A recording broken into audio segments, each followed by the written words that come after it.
So good morning, everyone. I want to particularly, I'm Chris Wren, currently serving as president of ASH, and I'm very excited to welcome you here today. I want to offer particular thanks to our keynote sponsor, the Lumina Foundation. Lumina has a long history of supporting ASH programs and initiatives, and I thank them for their generosity and sponsoring this keynote. They're also sponsoring the showing of Unlikely film midday today, which is a film about sort of people's possibilities or the unlikeliness of some people finishing or not finishing college. It will also include a panel. The session today will include a panel of people from the film, also one of our local indigenous folks who are helping people access college, and there will be pizza. And if you have a need for a gluten-free, I believe you can make that request. So thanks to Lumina very much. It's been a great partnership over the years for supporting the production of that film, for sharing it at ASH, and for our keynote this morning. And I also appreciate Lori Patton-Davis's leadership in obtaining the grant. So I'm very excited. I'm totally excited about this. So I hope you'll come with us on this journey. So Dr. Garcia, first, thank you so much for joining us. It's an honor to have you with us. Thank you, Chris. It's wonderful being back at ASH after such a long hiatus. Well, do not be a stranger. So I think often the easiest and most compelling start to a conversation is with a story. So to set a context, Dr. Garcia, if you will tell us something about your story. We've just heard from Dr. Cabrales that you were a first-gen college student, one of the first Latinas to rise to such high leadership positions in education field overall. Can you tell us more about your story? So I go back to my parents, and by the way, thank you yesterday for calling me an elder muppet. My staff, now for a Puerto Rican woman, you know, that took me back a little bit, but I will tell you that my staff has decided I'm the chaos muppet. But I go back to my parents, you know, they are an epitome and the model of what America is and must continue to be. They came from Puerto Rico with 5 of their 7 children, and then 8 years later there were these oops babies, and I was one of them. And they worked very hard in those factories in Brooklyn, because they always told us, and I'll say it in Spanish first, and then I'll say it in English, la única herencia que una familia pobre le deja a sus hijos es una buena educación. The only inheritance a poor family could ever leave its children is a good education. So that was lesson number 1. Lesson number 2 was, no te olvides de donde viniste. Never forget from where you came. And so those 2 mottos for me have been in my life forever. And when my father died when I was 12, we moved to the housing projects. And so I'm a kid from the Farragut Fort Greene projects who continue to hear the stories of my dad and my mom really underscoring the importance of education. And I struggled through that because it was the late 60s, you know, and I was always one of very few people of color in the classroom, because at that time they were trying to integrate the schools. So they sent me and my younger brother, to the Brooklyn Heights Elementary School. Very exclusive, if you know anything about New York City. And I learned how to speak French from the 2nd grade, a violin to take home, much to the chagrin of my family. And they took us on field trips. I saw Pearlie on stage. My parents could have never afforded all of those things. Took us to the museums, gave us an education that my older brothers and sisters didn't have that foundation. So I'm not smarter than my brothers and sisters. I was given an opportunity. They put me in the right places. And that's been another lesson in my life, where you think about all our wonderful new majority in our neighborhoods that you come from, different but very, very talented, who are not given these opportunities. And then they are blamed for not having them when we don't give them the right schools and the right teachers. And so those were the lessons of my childhood. That's wonderful. What a great foundation. I'm sure there are people here who resonate pretty closely with that, so thank you. So can you talk about ways that perhaps your experience of family in particular has informed you as a leader? So for me, it has been my entire career and work has been about opening doors for people who came from places like myself.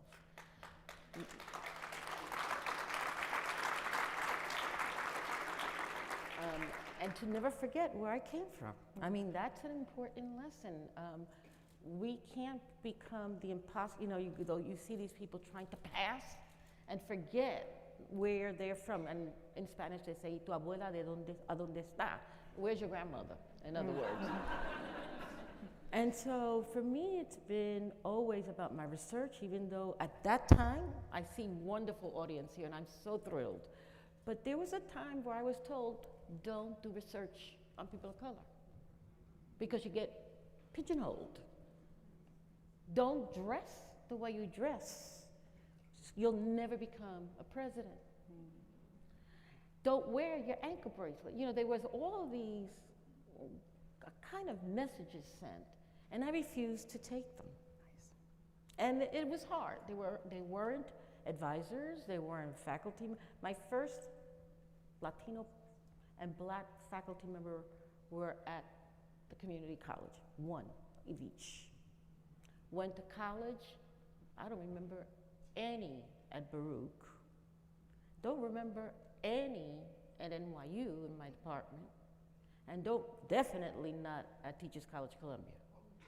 So, so you're going through and people are challenging, you're being too subjective. Well, we all know as researchers, there's always some kind of subjectivity because it's the way you have lenses that see the world. And so for me, that lesson was very powerful, that you have to be stubborn. I mean, I was told by a guidance counselor in high school, you'll never go to college. Well, I'm stubborn. And I said, I'll show you. Family trait. And so, and so for me, that's what it's been about. My research, my work, my mentoring of people who want to be college presidents, who want to be administrators. We always seek and I participate as busy as I am because I believe that if we don't mentor the next generation, we're not going to have others in these positions. Excellent, thank you. So turning to the key themes of this year's conference, the connection or often disconnection or desire for connection between research, practice, and policy. You've been in all of these seats. It seems like no matter how hard we all try in our different places, we are facing a lot of difficulties bridging research and policy and practice. So from your perspective as a scholar, or maybe even as a student first, and then a scholar, a university president, now a leading association president, how do you see research connecting to practice and policy? Well, it's so necessary and yet not happening, right? And I think it's on both, if you want to say sides, of both camps, we are not being true to ourselves that we need each other desperately in all of our fields as we study higher ed. And how do we communicate and how do we work together? Because we're in silos internally, as you said in your talk yesterday, and we're in silos externally when we looking at different perspectives and be comfortable with being uncomfortable. That's a great point. Are there some specific examples maybe recently of where you see a disconnect? Oh, I see disconnects all over the place, I love your research, but I don't have time to read the whole article. Presidents and people who are administrators get tons of emails, lots of fires that they have to put out, dealing with budgets, dealing with the legislator, dealing with the community. And you are doing great research that informs our work, but we need it to be communicated in simple ways and in different ways. And it's not only for people in higher ed. Right now in Washington, D.C., that was my biggest surprise being in Washington, now 18 months, is that we are under attack for post-secondary education. At the very time, we have people of color in the majority in this country and low income. And that drives me nuts because where are we using our research to educate the public?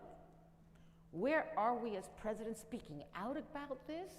Why aren't we connecting together in dealing with the real thing? It's a threat. People are actually saying on the Hill that By the way, not everybody needs a college degree. And I want to say, is that your children or grandchildren? That's my first question. And then they say, well, we don't really need a bachelor's degree. We just need apprenticeships. Where are we in this fight? And I don't see us in a collective manner doing that.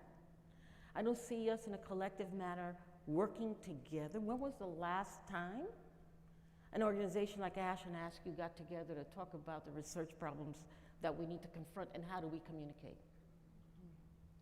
How do we communicate the great work you're doing that can be really impactful? Why aren't we talking about teaching and learning a new population and we're still teaching in some of our classrooms like we're back in the 1950s? Why are administrators still having tenure and promotion criteria that doesn't take into account the work that is done in communities? And now that I'm on that roll, I'm going to say, keep going. Yes, we need faculty members in the classroom, but we need people to be administrators too, because you will be able to change policy.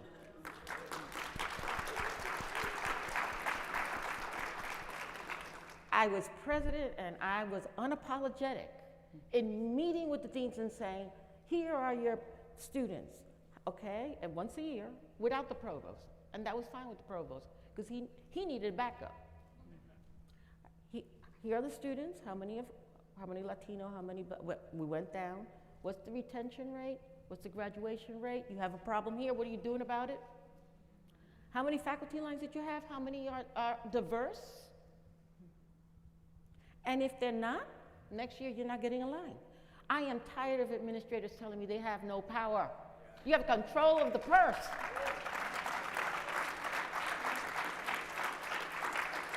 And if we care about our students, if you remember when you were a student, you saw someone that touched your heart and felt like that was family, we have to bring back those memories and say we need more people of color. We need to mirror what this country is becoming, even though many are afraid.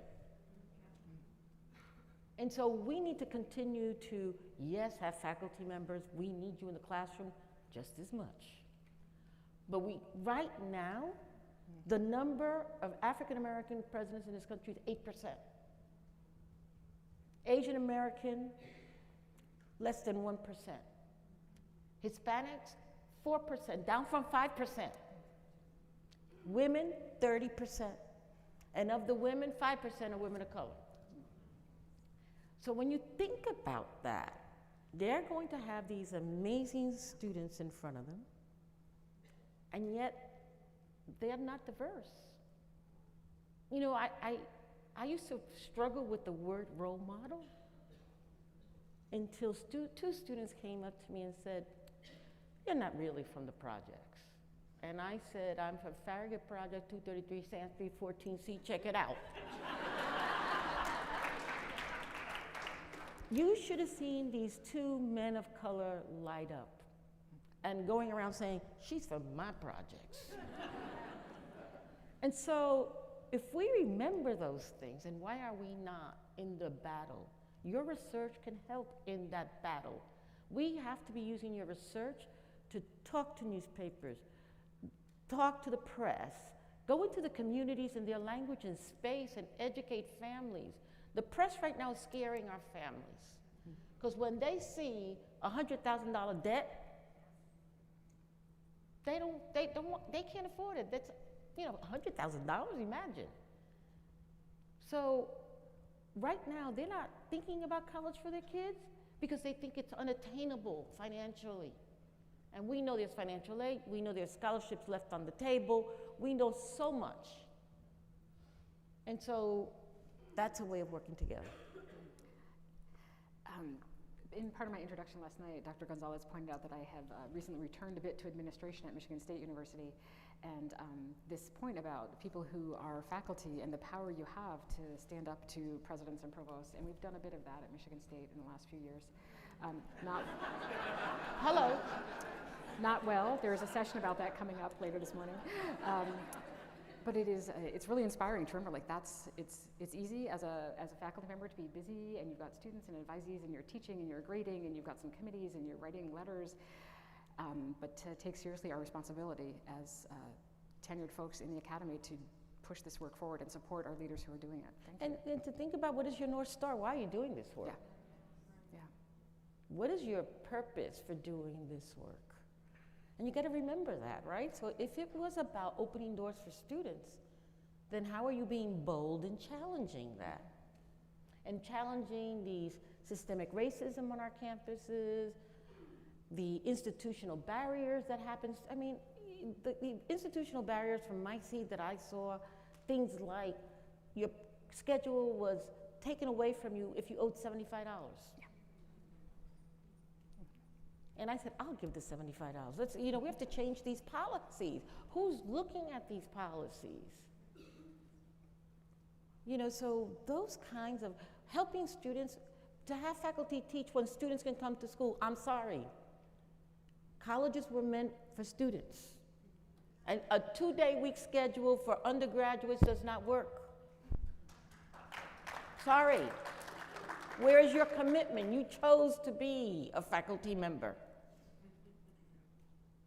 So where is your commitment about office hours and helping students and advising students? I mean, we've got to be real with ourselves. There's criticism about us, but we have to be critical about ourselves. Sorry.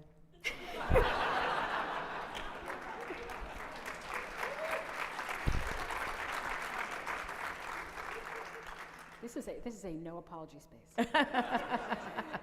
So if you were to reimagine the study of higher education, what would you change and what might you keep? Oh, wow.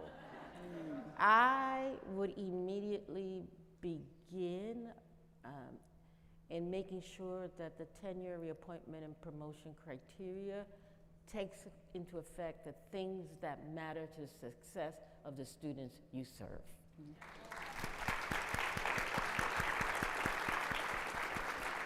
And that's not only internal. To me, it's how do you work with the communities your institution is serving? How do you work with community groups? How do you work with partnerships?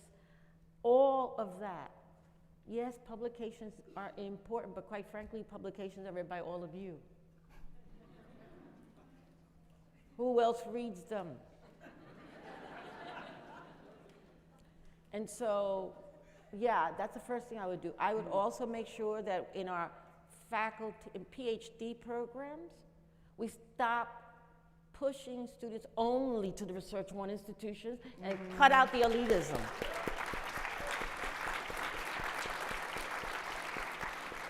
I have a story, a really quick one. You tell me to stop. Dr. Gonzalez will keep time for us. I was at Arizona State, had just become full professor, and I was vice provost and associate director of the Hispanic Research Center. I was all of that. I was on the board of Berkeley College. I didn't go to the meeting. Chair of the board calls me and says, we've decided that out of the 5 campuses, and they were small, we're going to bring one president to oversee all 5, and we're going to hire a new president. I said, oh my God, they're going to ask me to chair the committee. And I said, that's great. I said, Larry, so what happened? He says, well, they really asked me to negotiate with somebody. I said, oh, that's great. Who is it? He said, you. And I sat there and I said, well, that's very lovely. Let me get back to you. Thank you so much. I'm honored. You say all the right things. I get off the phone and I was struggling. I called every mentor you could think of. Daryl knew. Daryl Smith was one of my mentors. Bill Tierney was another. Laura was another. Laura Rendon. I called Michael Nettles. And they were all telling me, go for it. Except for one, I won't tell you who it was. And I'm struggling. I didn't get back to them for a month. Because I'm struggling. And my dear friend Laura gave me that wake-up call. She said, I don't get you. You said you wanted to be a president of an institution that serves students like you. Now, this is in New York City. You heard about the 2 young men from my neighborhood. You're getting more money than you ever made in your life. They respect your research, and you go home. What's the problem? And if I'm going to be vulnerable, as Bill Hicks tells you you need to be, I have bought into the elitism of higher ed. And I sat there with myself and I said, why are you in this business? Arizona State was not serving the population. They're still not an HSI, but that's another story for another day. And so off I went to Berkeley. It was the best thing I ever did, because I learned stuff there that helped me be successful at Dominguez Hills and Fullerton. But we look down our noses at people who work at community colleges or went to community colleges. We look down our noses if you go to a regional comprehensive. Oh, the big thing is the research one. So we've got to go back to educating PhD students who are in our field that there are many, many places that you can serve and do your work. That's the first thing I would do. I'd change the tenure promotion stuff. I would make sure that people are committed to the students we serve and interview them and monitor them. And absolutely, post-tenure review has to be with real teeth. You know, they say when you get a full professor, you're tenured and you report to God and she listens. But the truth is, we all know faculty members that are not pulling their weight and they want the junior faculty to do it. So we've got to transform all of that.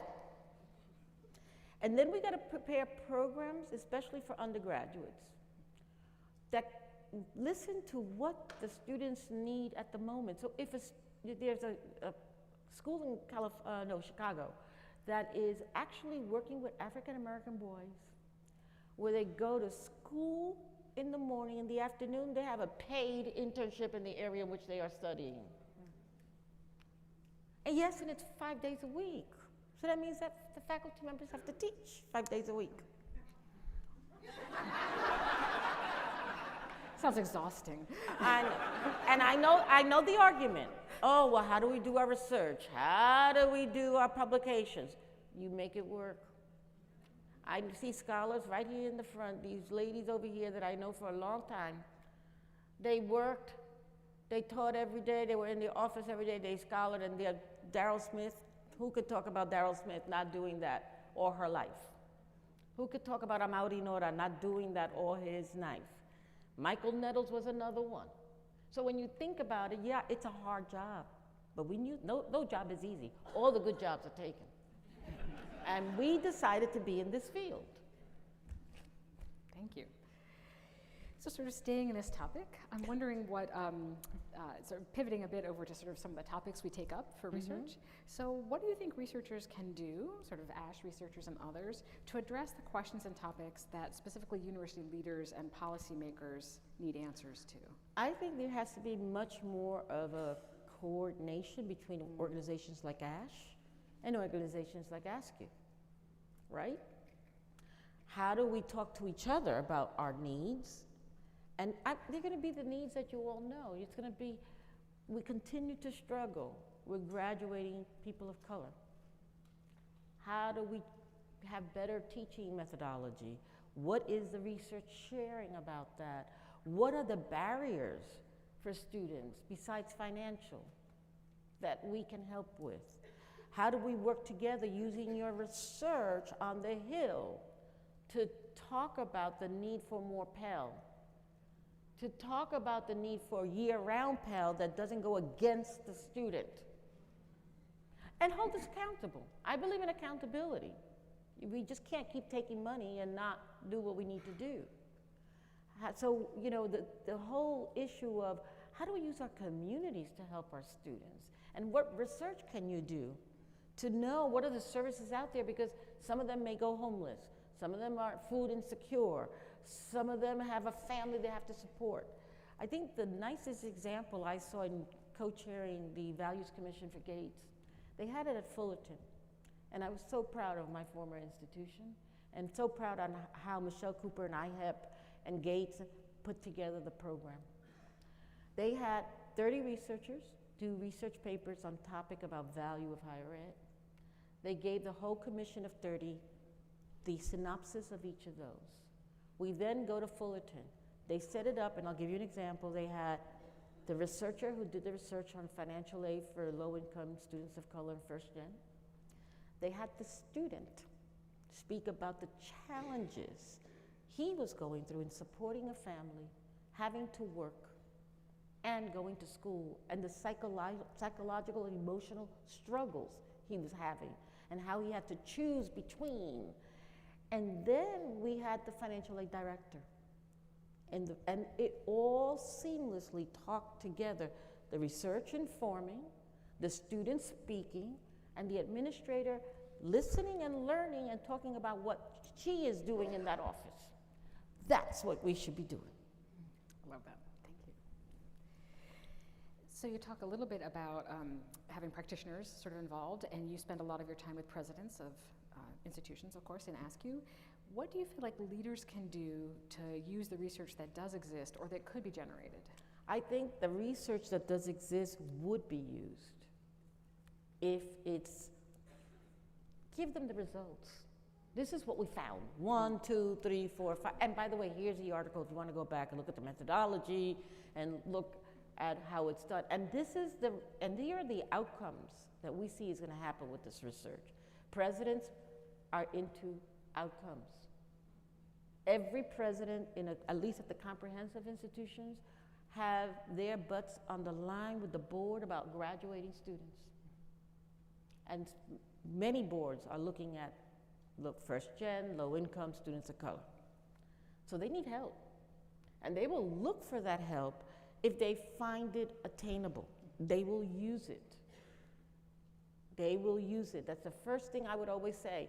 Where is the research on this? I had someone in my office checking things out for me, finding me articles from the journals, but bringing me the conclusions, and that's what I would use, maybe for student success. The other area that I think we need a lot of help on is the financial situations at our campuses, budgeting and finance. What is the new budget model? How do we reinvent this? Because this budget situation at state colleges and universities is unsustainable. How do we help institutions merge if they have to? How do you go through the process of bringing together different cultures? Is another issue that needs really further investigation. It's not an easy thing to do. It's starting to happen. Institutions are closing. What's happening to those students? So those kinds of things that we think about as presidents day in and day out. Campus, the other big one is, how do you have difficult dialogues among difference? And it can't be just one little workshop. And how do you prepare faculty and administrators, students, and staff to really have a democratic, open society on our campuses that all are accepted without it becoming a protest or violence? Thank you.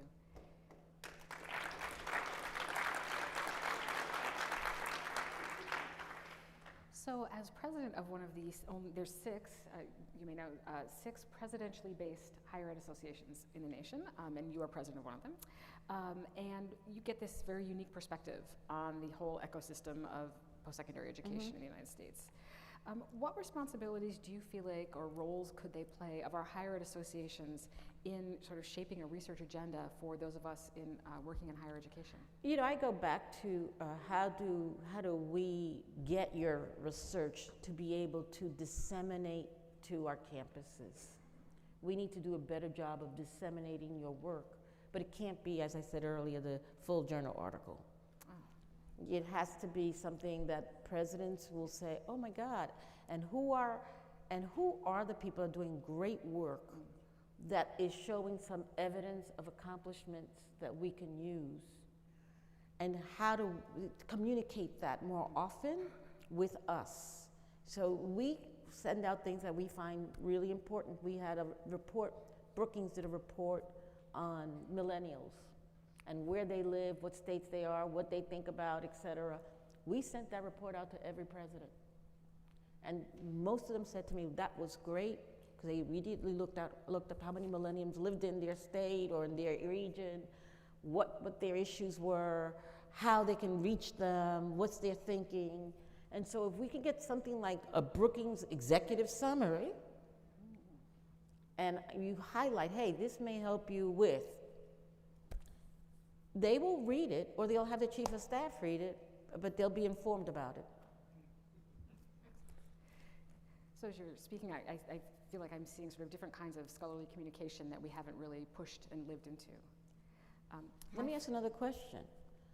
When you find some real scholarship that's record-breaking, how many of you get it to the Chronicle, and how many get it to Inside Higher Ed? How many get it to the New York Times? How do we get it to the Latino press, or African-American newspapers, or Asian press? The Time Magazine, USA News Today, all of those, we should be in those, because we are solving issues of the new majority of America. And if you frame it right, we can make it a story. Directly relevant, and it wasn't meant to be a pitch, but there are a couple sessions here at ASH around kind of framing your work for scholarly dissemination sort of beyond the scholars. So comb your guidebook for those things. At our last conference last year, we had Soledad O'Brien. She was doing a documentary on students and their lives. That captured everybody's attention, and she's using it across the country. And she highlighted a young woman who was going to LaGuardia Community College, followed her as she took her baby down the steps in the subway, what she did every day, how she was struggling to get out of poverty for her children. And it was amazing. So you could even use video clips, you know, and one of the things that I know my presidents are listening, because our next conference next year is telling our story, empowering and engaging our nation. It's not only data, it's data plus stories. And what captures people's hearts is the story.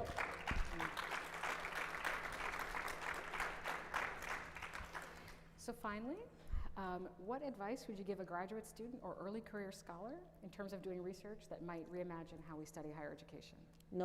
First of all, know your North Star. Why are you in this business to begin with? Second, find those individuals at ASH or otherwise that share, who are one of those elder Muppets that could share and help you navigate, because in the beginning you do not want to kill your career, and that person would help you. Be true to yourself. Know that we have to work harder. I mean, not fair, not just, but we got to work harder. If you're a woman, person of color, first gen, if you're an other of any kind, LGBTQ, whoever you are, we have to work harder because we're not seen as part of the norm. And so we're always 200% better. And that's why many of us over-prepare. I can't begin to tell you how many times I looked at these questions she gave me. Because all of us who are an other, whatever that means, are judged not only by you, but by the people you represent. And that is always on my mind when I go before an audience. And so find yourself someone who will help you go through that, help you go through the imposter syndrome that many of us go through, and work towards what you believe with the help of others, and never stop learning. This is a field that changes rapidly. Students are coming in with different ways. I mean, I think about my nieces and nephews, they're always on that stupid phone. And so how are we going to teach them, and how are we going to make sure that they're learning the knowledge they need for jobs that we don't even know will exist in the future? Thank you so much. please join me in thanking Dr. Garcia.